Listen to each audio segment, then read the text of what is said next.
Tonight's top stories. The holiday weekend was a busy one for North State CHP officers in Shasta County. 20 people were arrested for DUI.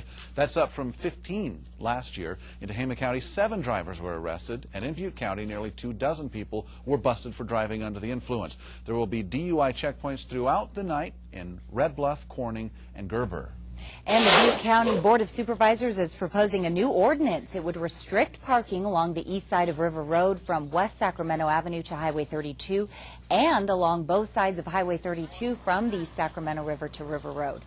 The ordinance has not yet been adopted. Meanwhile, the State Department of Parks and Recreation is planning to build a new free parking lot next year. It would accommodate between 50 and 100 cars.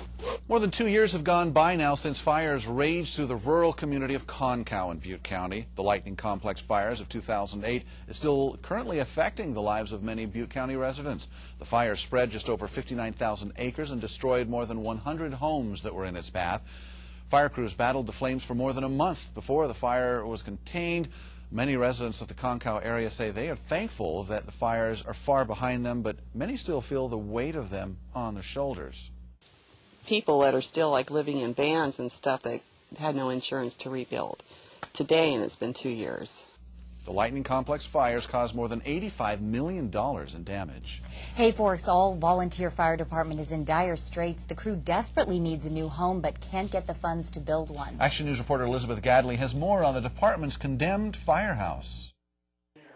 Firefighters put their lives on the line every day, but for Hayfork's brave volunteers, the danger doesn't end when the fire's out. That's because they're not safe at their own fire station. Our building has been condemned by the state fire marshal and the county building inspector for A, not meeting earthquake safety requirements, and B, having entrance and exit issues. The problems aren't new. The hazardous firehouse has been condemned for the last 5 years. I'm very concerned down the road that you know, the building is going to fall down about our ears without too much problem. The department has everything it needs to build a modern facility, including a plot, plans, and permits. The only thing it doesn't have is funding. So far, we've been unsuccessful in getting any state or federal grants to support us.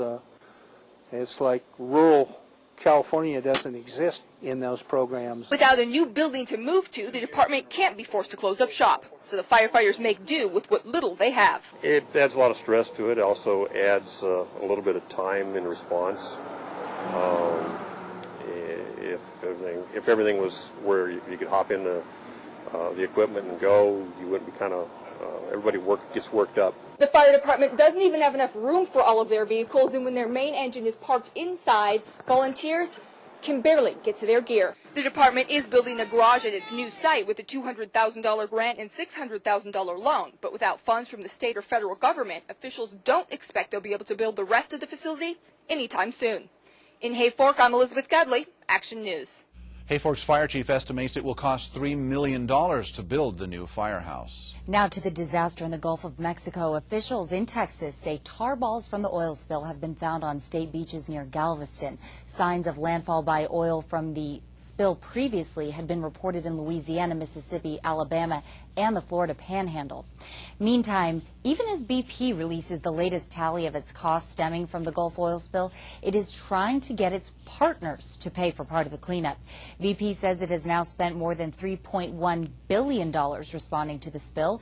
It has sent bills to Anadarko Petroleum for more than $250 million so far, and it's reportedly billed Japan's Mitsui, a 10% partner in the blown-out well, for $111 million. And the negative impact of the Gulf oil spill continues to mount with each day, but as Jay Gray shows us, the effects aren't always in plain sight. These thick, black pools of oil leave in their wake a trail of devastation that's impossible to hide. But it's what you can't see in this crude that could ultimately leave the most severe scars from the spill. It's like a nightmare. A nightmare that grew even more frightening last week with the threat of a hurricane. We don't know what tomorrow's going to bring. I don't know what tomorrow's going to bring. I live day to day, and I don't know what tomorrow's going to bring.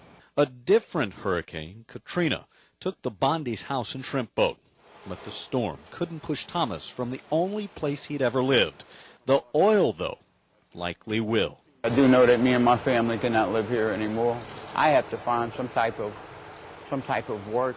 Work is tough, if not impossible, for many whose livelihoods and lives have been these Gulf waters. A strain that friends and family say ultimately pushed a charter captain in Orange Beach, Alabama, to take his own life. Their lives are just upside down with no end in sight. And again, that's the most helpless feeling you can ever imagine. A helplessness that is slipping into hopelessness for some here. The people who had health insurance now will no longer have health insurance. And so this already unhealthy state is just going to become sicker. A sickness that nurse practitioner Bobby Venardo has already seen. Unable to afford the fees, medication, or just the gas to make trips to his clinic, more than 150 patients have canceled appointments since the spill. They're hurting. They really are, and they need help. We all do. Help that many say should come from the company they see as the source of their pain. BP needs to foot the bill for health care for everybody in Louisiana that has been affected. A bill that, like the suffering here, only seems to be getting worse. Jay Gray, NBC News, Venice, Louisiana. Well, those who text while walking may get some help in keeping themselves safe. Experts say people who text while walking can trip on curbs, walk into traffic, even step into uncovered manholes. Now, tech companies are coming to the rescue. They're working on earpieces that let people speak their text messages and apps that make walking and texting safer. But some experts also say the new advances won't stop our distractions, and people can only concentrate on so many things at once. Japanese eating champ Takeru Kobayashi is free after spending the night in jail following some hot dog hijinks yesterday.